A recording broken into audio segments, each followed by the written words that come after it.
Ya mwache sonkomo akwa Badwam TV Badwam so yada ni teko tego asane ni nkwanshan sama no pay ebnada nsem asie na braso sa wotibi sa Adom TV Badwam kase nsem no yetodwa wo mu bi ya wo betini Electricity Company of Ghana for eka 46.9 million no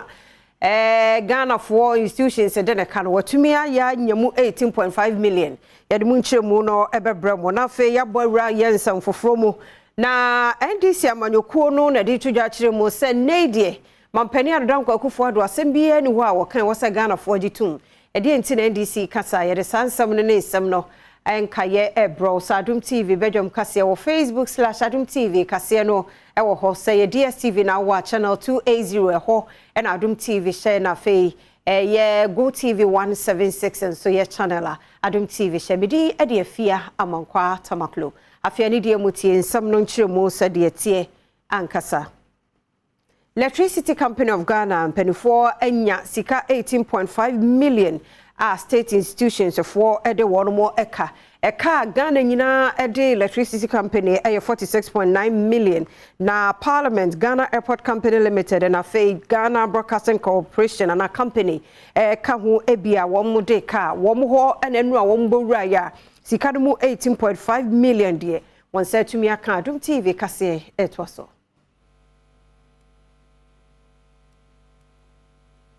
Sesika sese enyina mahodi adwuma eko ECG won setimi akan wonya Efri Ghana Airport Company Limited Parliament ene Ghana Broadcasting Corporation GBC4 ewo oko mayimra shebedwafi a wo modeka Ghana cedi opepedum yensa 30 million cedis wontu aye emfama adwuma eko yi wahye se obetua sika ne mu opepe onwotwe akiripo enum 8.5 million sebeya Adwuma ekoi enkotwa wonkane emu manager ya woda external communications ano ewo ECG Laila Abukari ekere se dikanemu opepenu a wahyebo se obetua no asoye hwe omansi kasamso na ebetua na wotwere check Ghana cedi opepe miensa ema womo a odeto emrahebedwafo no anim se wonkoyi sika no emfamere womo esanse enyade a womo ebeji check bia ewo wonsem. Well, let's take the Ghana Airport Company for instance. They promised to pay the rest of the money in an installment form. By now they should have at least finished paying, or what should have been left would be insignificant, but they still owe 28 million Ghana cedis, and so it means that there hasn't been any real payment to this effect. We can only hope that when you are making your expenditure for the month, for the year, when you are putting your money, you're putting your budget together and all these things are included, at the end of the month when you consume the electricity, you make the effort to pay even if you don't receive the bill. I've heard a lot of people saying that they are not being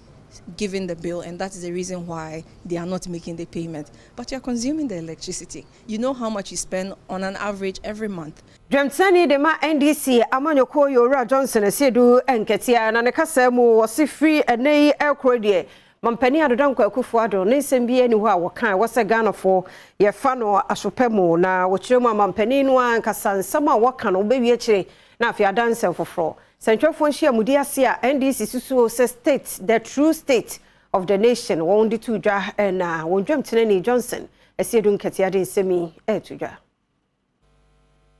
During this crisis, nothing the president says can be believed because everything he has said has proven to be untrue. Ghanaians have come to realize that the claim by the president that he knew how to revive a dead economy was a scam. Quote, "We are a proud nation. We are not going to IMF." Was a scam. Otu aso se MPP amanyoko no ede nsem bi beba betudwa se womo ye project ahodo enso be ko wiemu no na ninina no hwiniwo a womo eye osan ede tudwa se ketasihye ene proye ebon kon e wo MPP amanyoko nim sa ketasihye yi e betudwa na omampani Akufuado akatakata niema so na chese wadane ne ho clearing agent a wonye na adwene se ono de obetu ketasihye ene proye ase. Instead of confronting this canker head on, President Akufuado has constituted himself into a corruption clearing agent, ever willing to whitewash himself and any of his appointees who dabble in corruption, even before investigative processes commence. The president's action and complicity have emboldened many of his officials, not least his Vice President, Alhaji Bawumia,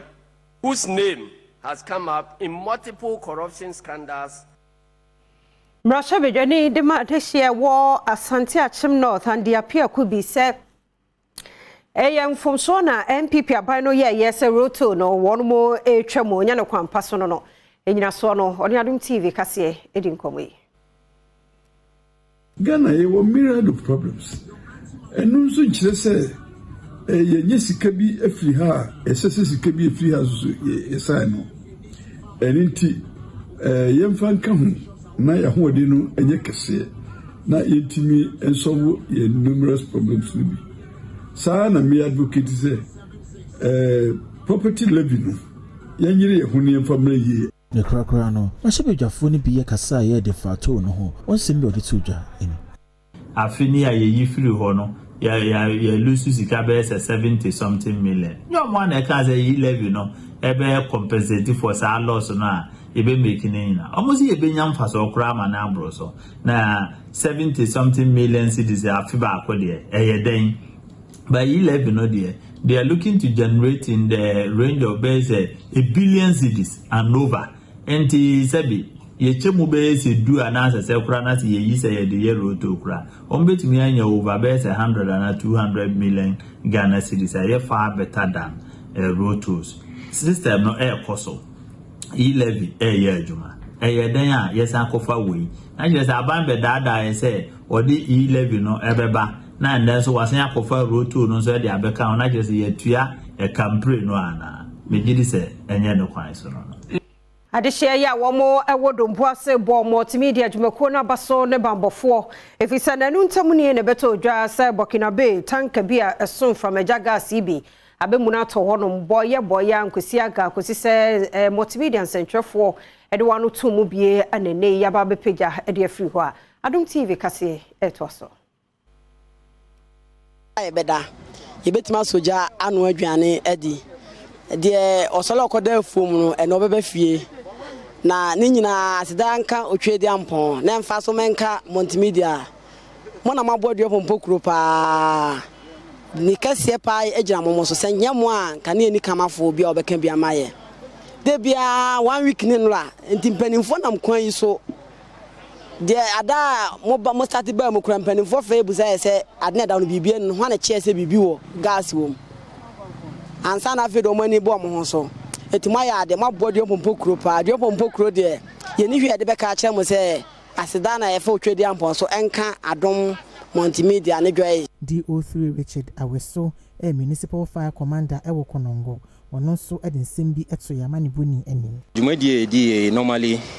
Ayana Rex ne was raw. For the past 3 days, Yawahe, you're making sure say you be provide fire cover for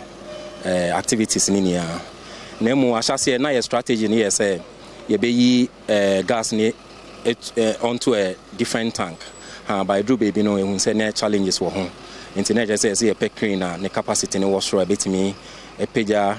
gas na tank na that form no. For the past 3 days, this is what we've been trying to do: mobilization, providing fire cover for the community, and successfully we end. Tama water tanker suppliers, water makomti 7 at the other to Tama Metropolis and Penifo nimni abai say nay boa a down so no ding the ma womo pa anti so mo beton mo zabeton am a few for in my 4 here so no anodene Timpenifo san wadwe na bo no on temrafom Adriver for a woman and a tree in Suo, Ashen, the friend water tank be a woman a waterma, Eddie Adesede, Abeto, a binding himself one share, Sissika, a yet tariff da, and so a woman at Tonison. One year non tisso, send a beboa, Jumedia woman AD, a one patimo. A bra woman, Adom news in Central for a twin common. Woman did to just say, Tariffa a da in so a woman at Tonison, a dear neighbor, a yet ding, and I'm so am a woman Juma woman AD, a one patimo. Say, dear, I say. Yeah, I want to say, now. Honey, yegma, Ebusu, if you water was. Nana, last birthday month on my price. 13.5 Utia 100 Ghana, which is 3,000 gallons. Liters, 35 liters. Can any, Ebini. Yabi Ankadian, Friday, no more face as Homotum, Nsu a yɛ 100 Ghana no a de come for 450 no and the sansu no omo da je 435 nsu a na 100 Ghana nsu a na 100 Ghana a come be 450 no and the sansu no yɛ 435 Ghana cedis nsu a yɛ bui the supply be nsu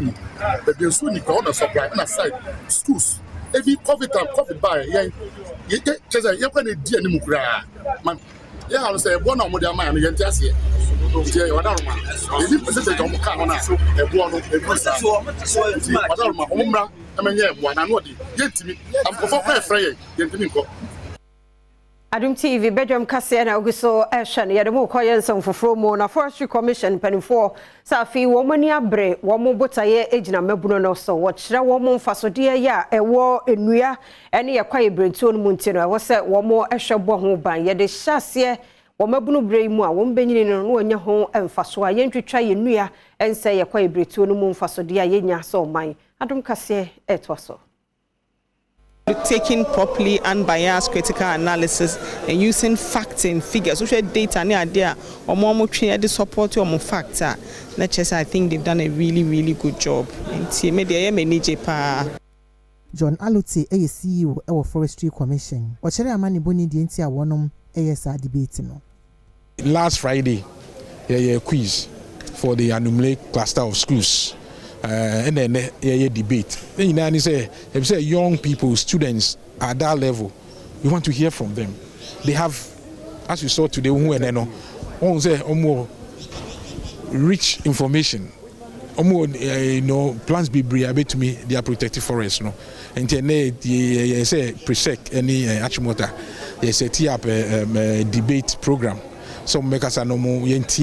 what and how. More at that level, no, what they think about the forest. Adom TV mpenifo bota ene wani so ade hu no sa de pam season 2 kunim dini no na dwuma ye beso ani wo memu enimpo ewiase amanyina mu ntine ya America side wanya year scholarship year director of Ghana TVET services so amane scholarships kebab wanye na wonfa nkosua de ntie ne what school demo de wapam nyina achi no sa ginim de wo mu se be ya ne sente no ebeji bebia Dasi bebre enkoma Adom TV and then dasi bebre so enkonfama Madam Mausi Director General for TVET institution say yetumi ama scholarship 7 to me find the embesua na me so me fan kwakire afoforo enti sisi ya me wo school hanom a na chese eye ensano adwuma ho theory and practicals no aspect ni mu bi na me yeden me sua school so fine bibia e koso wo school the yesu ani nyina no etana kwan mu afise me wonim de ne kakra ne ntino ema bibia foma me but we den ya penny Openi ono eneda fashion design and technology department ano meritavia enso nsema okade fa keba ho e wo suku mu ono momienti bi obo no ho modena nkasa fact oyobi a sense obe no nanyoku na adwuma ho na nkasa adwuma no owo mu dadaw ansa na oreba ntino onyim ma orehwehwe nti beginning nimpo no mede no try me student no they should also learn or they want to wonya bibi if ne honum ansa na we fi hanom nti Isaac yobi a oya ade papa impem bebre mpo no se bibi nyi na se yehia no mbo a ono nso so yetum obem yama obem na oboboa ade nipa nkro akoto aposifo ne duafie efa adanse asokwa ekum bi a ekoso ewo ho se wo mo nkohyem na nyame yadom a April bosome no de to sunum waba ame ato ansem no edieso yapo piemu ewo formula magistrate court de de piemu ha nyina ene se tiefo ebekan a edane nansa ene ba beto dwa se abrantie bi a ye friend Isaac Banks adodo abone mrane eye braid nipa bi omususu se wokowia nkwada mienu ema omo chesa openi bruna ma me akase twa ne sekan ema de twa nanu e wonse do enam so ema enne omodo no omo nipa edu ama be piemu e wo court ha na nipa edu eno emu miensa eye ema na emu enson eye ebema na emu baako de omo kire se wokita akoda bema wanya bosome enkrom enu nti court dwamtreni asese wono de omo agya no so womo ma ne bail so wono de wonko na juada ani efiade bia no wonfa ne ho enko kire eya police fo enam so e ma code police code boni eya superintendent eya nyamiche ade to court na nim say omo nya nwie ahwehwemu ti obasere court sanko omo no mo enfa nkofo enkoto police fo kukum kakra no mo nya nhwehwemu ansa na ebrepa mu omo de wamaba endam so e ma court dwamtreni ade atodwa say womo nkoda eya police fo kukum nyame atom abusumi eba besibini de to so enum no womo safa nipa nkro no eba bepie mu e wasem dibia na omo nsase entoa asem die no so